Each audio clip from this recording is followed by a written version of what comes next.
All right, we're live, and I'm going to add you to the stream. Now I got you. All right, now you I can. Yes. That was a production. So put that down. Not a problem at all. It's good to see. Oh, it's good to see you too. You look great. I'm trying to hold my phone comfortably. And oh, hey, there's the step. My son moved my phone stand yesterday, and we just found it. So yeah, hey, how you doing? Okay, much better. You know what? Try to log onto your computer again. I think we fixed the problem. Okay, it was you, wasn't it? It usually is. Okay, I'll log off. Hold up. Go for it. Hey guys, so we're gonna have Allison back in a half a second. Allison is I've known her for years. She does everything from she started off with a bakery called Robicelli's back when I was running Help Reporter Out, and she would send me these ridiculous cupcakes. They had all right, let me add her back to the stream right now. Let's see if that works. There she is. Perfect. You can hear me, right? We got her. Yeah. Can you put it in headphones? No, I don't have headphones. My kids also lost those. Like of course they did. Headphones don't last like more than like 20 seconds in this house, and then they all disappear. No. Get out of the room. Out of the room. Don't look at me. Turn around. Get out of the room. Yeah. So doing well, huh? Surviving the lockdown without a problem, huh? Like I've been making jokes for ages in my writing and on Twitter about like the end of days because I knew this was coming, and now it did. So you're welcome, fuckers. But yeah, I started homeschooling Atticus, and who just turned 13 a couple of weeks ago because I'm officially fucking old. He started homeschooling last May, so he's in like 7th and 8th grade. And Toby, who I love Toby so much, and he's like actually a genius. Like we've had him tested, but I'm going to murder him. And he is home from homeschooling. Well, he is now being homeschooled. He was in 6th grade.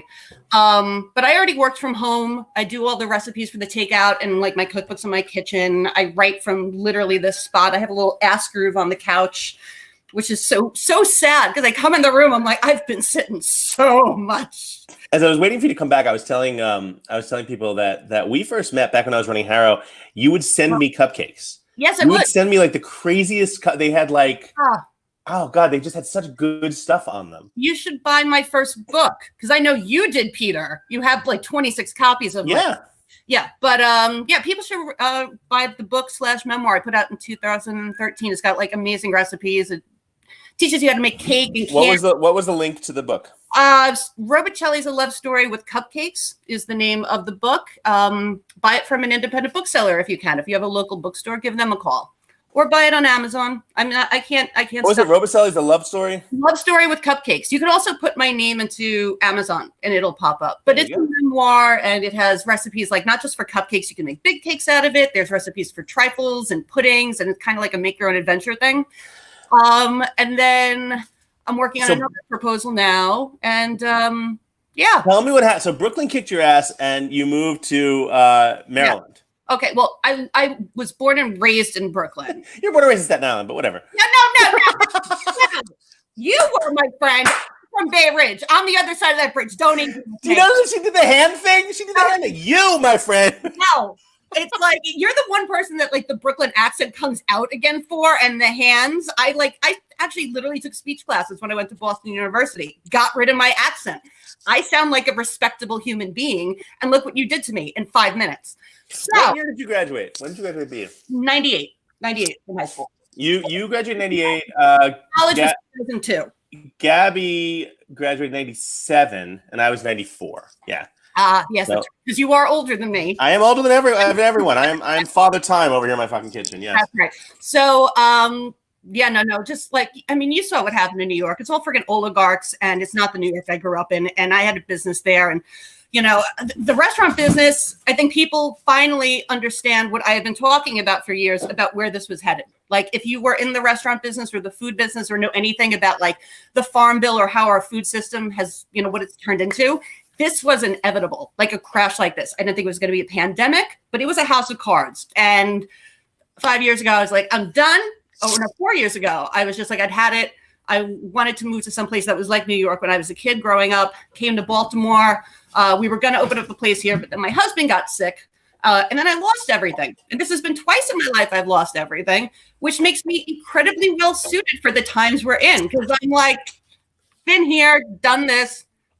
I can do it. Like, I could survive anything. I mean, I'm like stronger than Cher. It's like, what do you think's going on? When do you think? And I don't think things are ever going to get back to normal. What do you think the next normal is going to look like? Oh man. Well, one of the reasons that I decided to start homeschooling my son last year was schools are still teaching the way that I was taught 20, 30 years ago and the way my parents were taught. And the world doesn't look like that anymore. And the world is about like constant learning and constant stimulation and constant doing. And my son was like, I'm bored at school. He was like not doing any of his work because he was like, we just sit there and we write and we read. And he has ADD like I do. So I brought him home. I started finding all these amazing resources online. I mean, like he just got into particle physics because he has like a CERN simulator online, and he's doing all these crazy science experiments. He has a periodic table where he can conduct chemical experiments like virtually.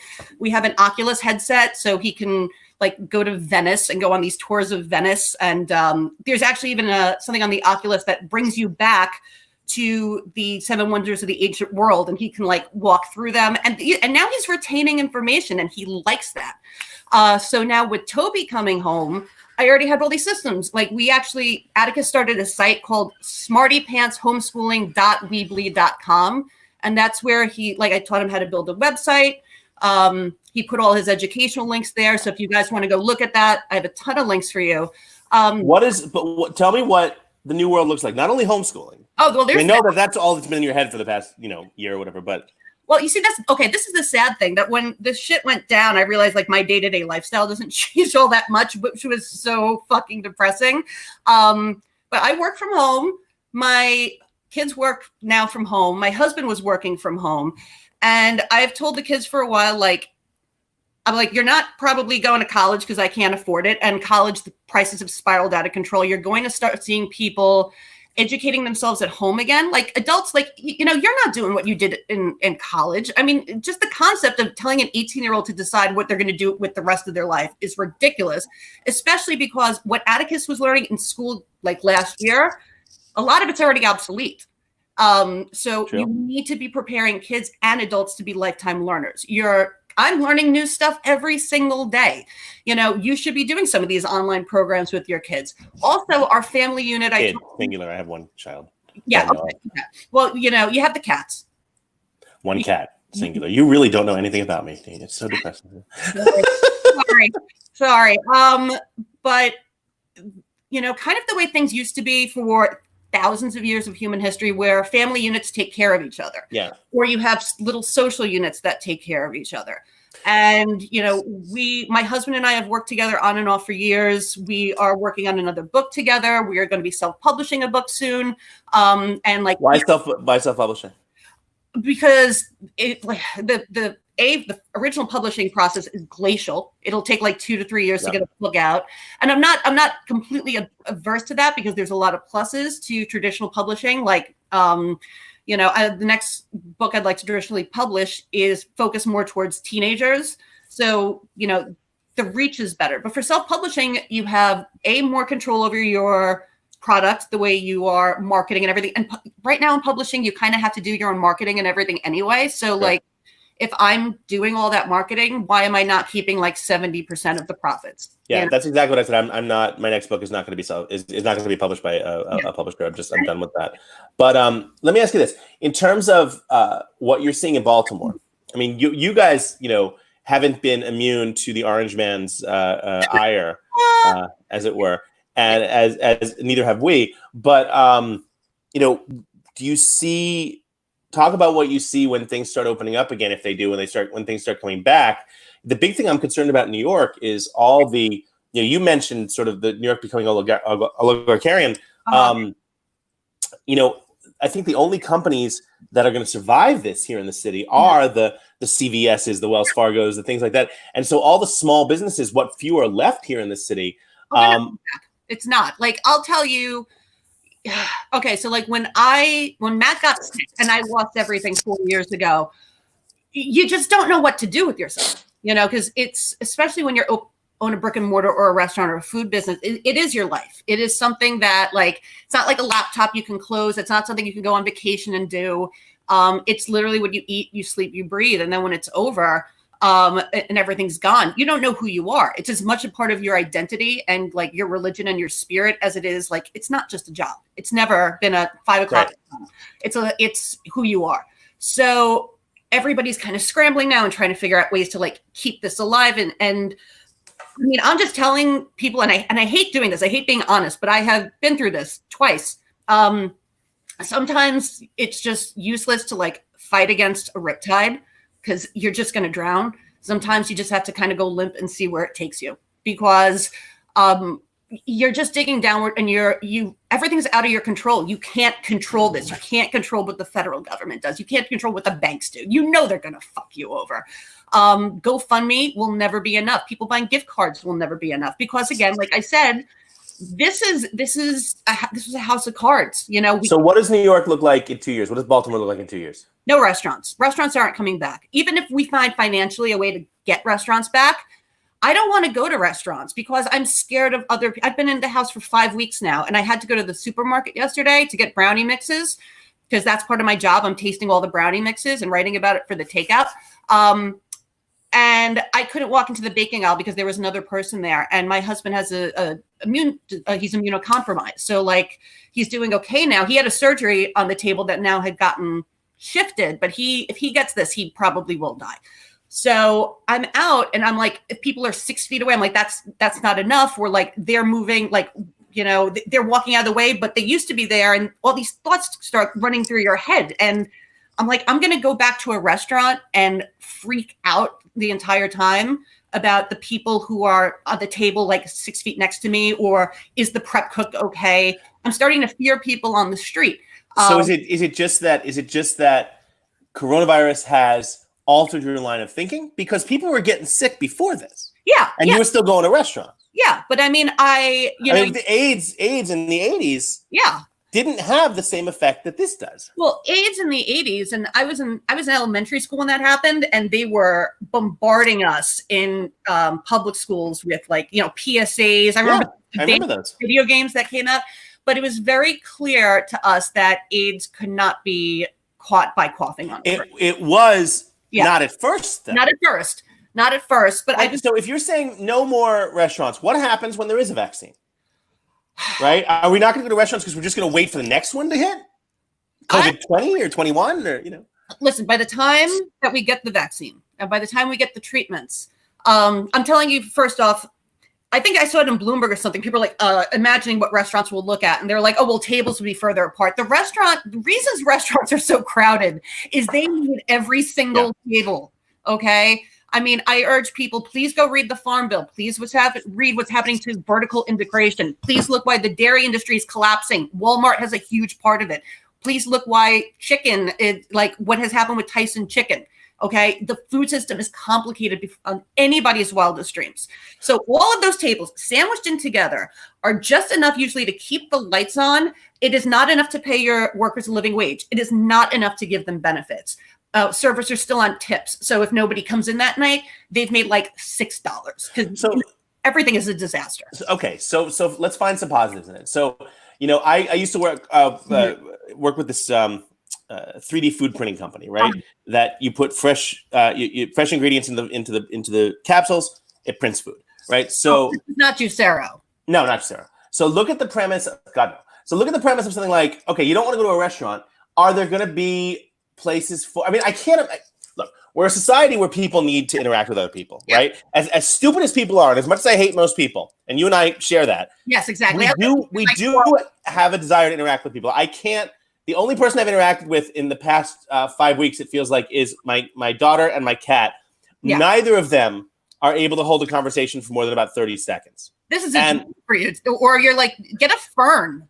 Well, but at the end of the day, though, I like people in small doses. Yeah. Right. Yeah. People are like paprika in that regard. Right. Too much paprika, too many people.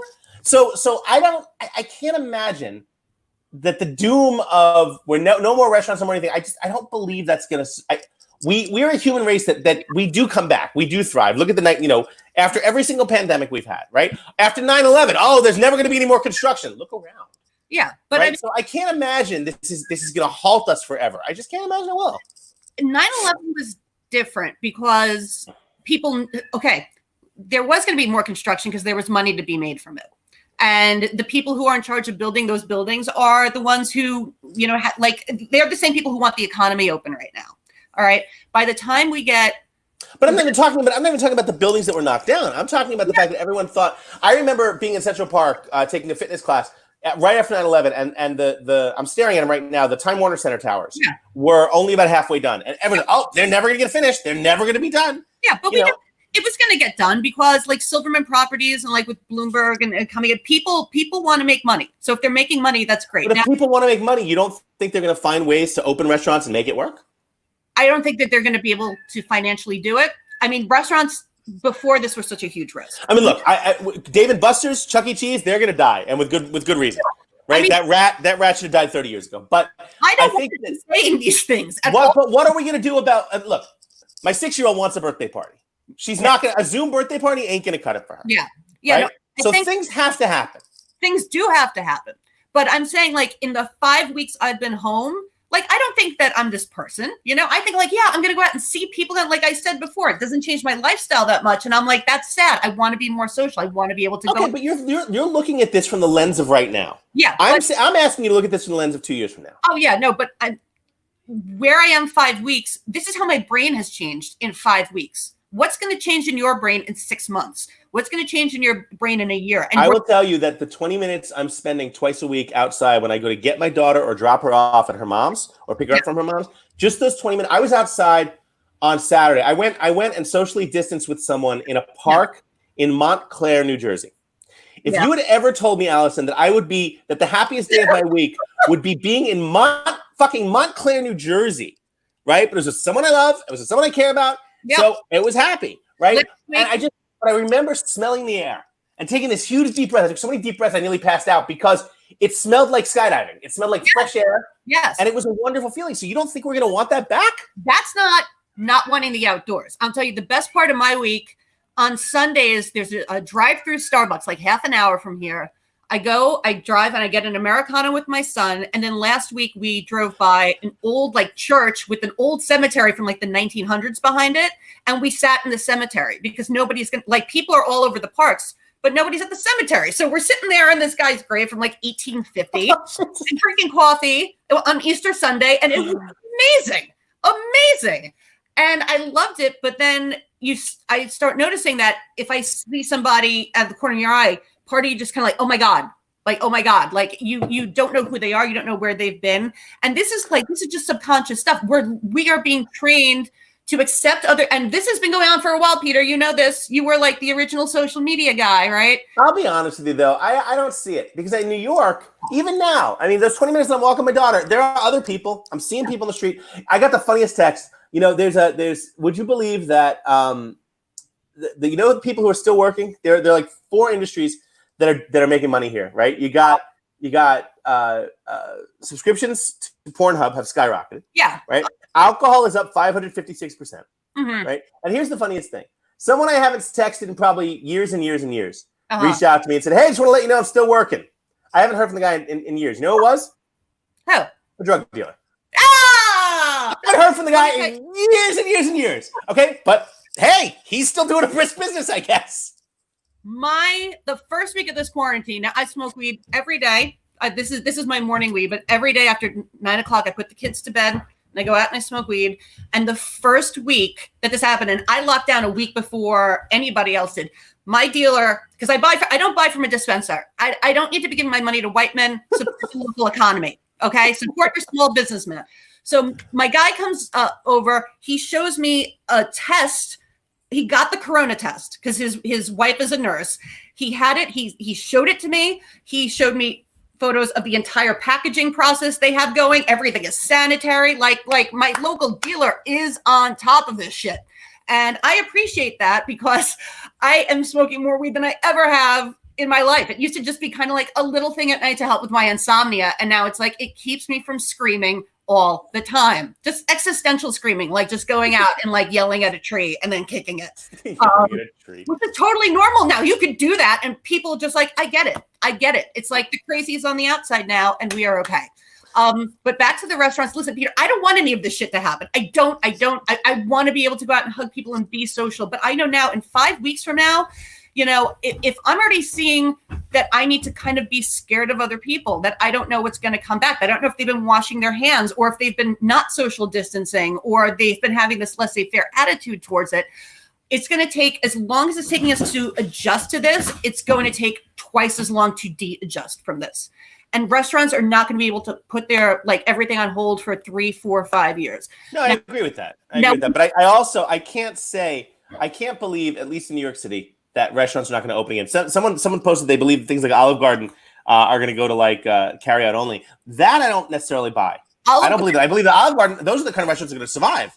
Olive Garden for a long, long time, and all the Darden restaurants like Red Lobster and everything, they have been very against delivery and takeout.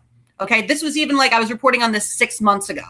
And now they are changing their entire business model. And I don't know how it's going to fly because, like, I don't want to buy, if I'm ordering out, I'm not ordering from Olive Garden. I'm not paying $25 an entree. Right. No, that's just, it adds up for a family. I mean, I'd pay $150 for dinner at an Olive Garden.